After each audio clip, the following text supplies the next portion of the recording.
weekend eno ku Baba TV. Kusane no tosubwa nga nkutuusaako bana balenzi okuli Muhammad Rahim owa TikTok. Bakuzalirawa Busoga.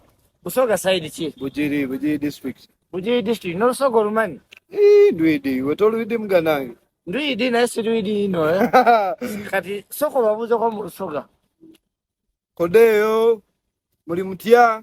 Nga tubulira butya bwakutemu emirimu gye gyakola. Mulekerawo ku dependinga ku sente z'abazadde. Olaba naffe nange Muhammad sa dependinga ku sente za muzadde. Wadde muzadde yali abeererawo eh? Never depend on anyone's money. Wake up early morning genda onoonye mulimu okola mulimu eh? Saving a sente. Ezo sente zo saving in future start investing it. Yeggwe ayagala okola business ez'enjawulo ono agenda kuwa magezi ki Rahim abavubuka obawa magezi ki n'abakyala saaka abaami abali mu business ez'enjawulo.